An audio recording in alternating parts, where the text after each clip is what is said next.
Bonjour tout le monde.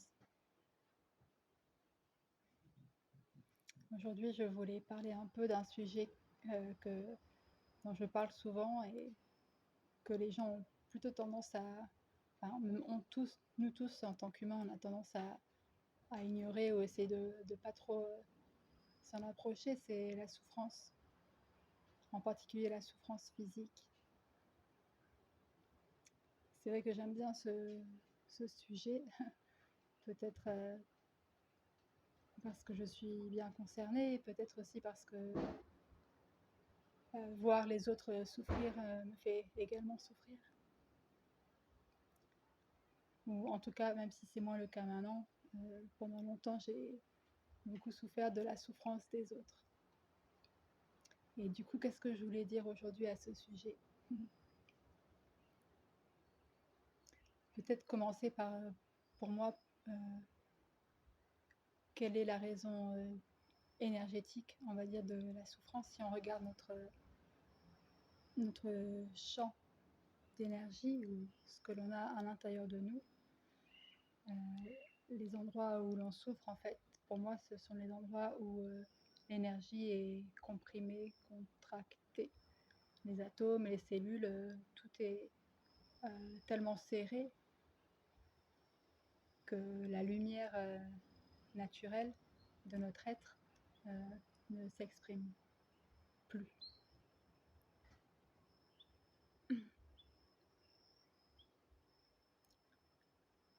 Euh,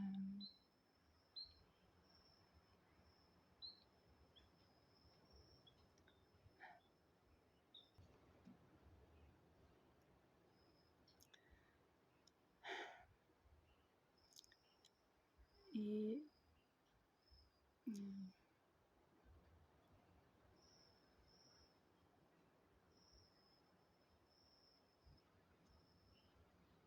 et le plus souvent, quand on souffre, et c'est naturel et humain, on a tendance à vouloir essayer de s'en débarrasser, ne pas le voir ou l'ignorer. Alors on fait appel à, ça peut être des médicaments, des drogues, ou aussi d'autres formes d'addiction, même la nourriture, l'alcool, etc. On fait tout pour essayer de se débarrasser ou de ne pas voir ou ressentir cette souffrance. Et on est tous passés par là, je pense. Mais ce que je remarque, c'est que le plus j'ai essayé de me débarrasser des parties de moi qui souffraient, le plus c'est revenu et encore plus fort. Et je crois que ça aussi c'est naturel en fait, euh, ce que l'on réprime en fait augmente en nous. Ce qu'on ne laisse pas exprimer augmente.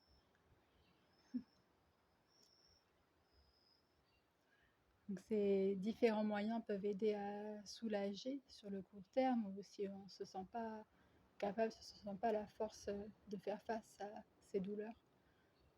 C'est bien, mais tout en sachant que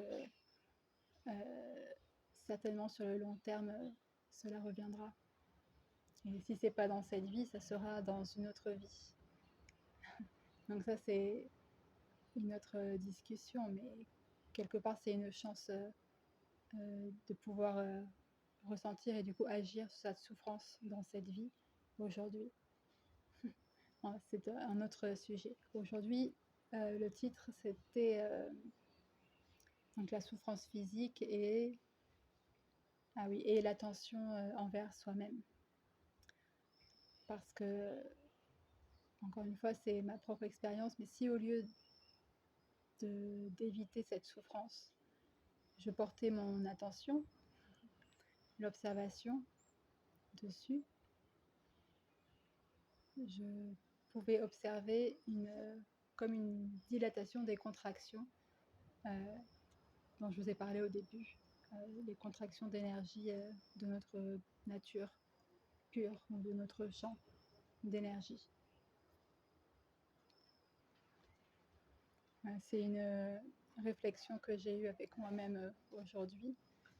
C'est vrai que c'est plus facile à dire qu'à faire. Et même moi, j'ai encore beaucoup de mal, mais je remarque que le plus j'essaye de porter une attention. Oui, en fait, je me suis mal exprimée peut-être, mais donc la douleur, ça représente une partie de notre être profond qui est quelque part est en manque d'attention de nous-mêmes. Et c'est vrai que personnellement, j'ai tendance à plus porter d'attention aux autres qu'à moi-même. Et je crois que beaucoup de personnes qui ont de l'empathie pour les autres sont un peu pareilles. Et du coup, on finit par s'oublier et notre être profond souffre. Et quand on le fait pendant trop longtemps, on finit par vraiment avoir des douleurs physiques importantes et des problèmes de santé.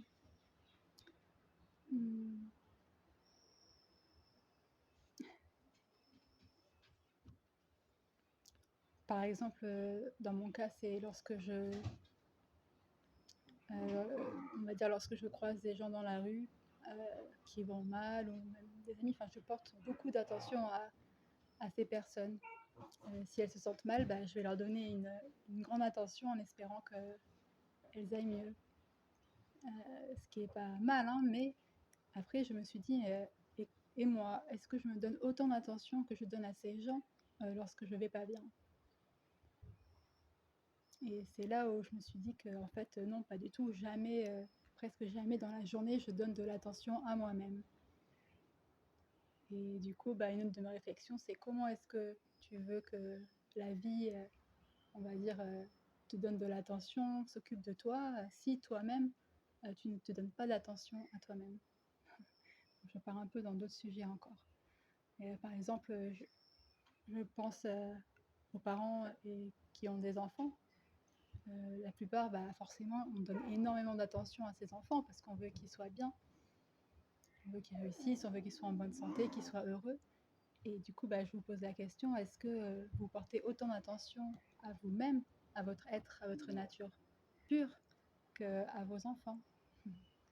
Et, et je crois que les personnes qui ont beaucoup d'empathie sont un peu comme moi et ne donnent pas beaucoup d'attention à eux-mêmes.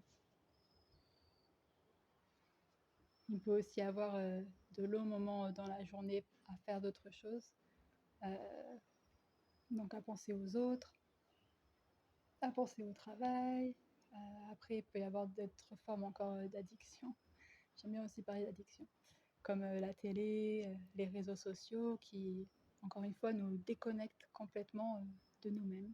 Donc c'est humain, hein, c'est bien, ça fait partie de l'expérience humaine, mais encore une fois, tout est équilibre et quand c'est trop à l'extrême, ce manque d'attention envers nous-mêmes peut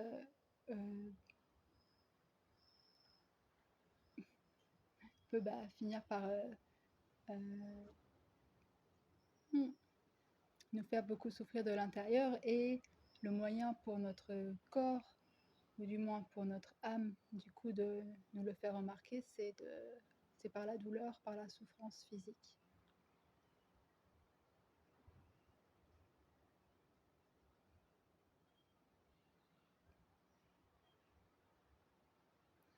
Qui est là peut-être pour justement nous rappeler de porter notre attention vers notre intérieur, vers sa partie de nous-mêmes qui est recroquevillée, qui est comprimée.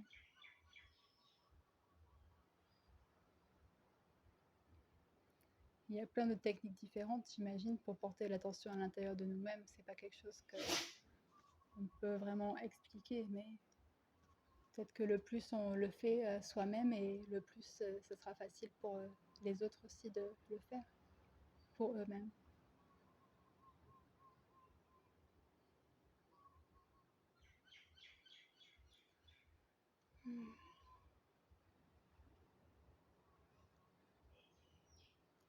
Voilà pour cette petite réflexion du jour. À bientôt peut-être ou peut-être pas.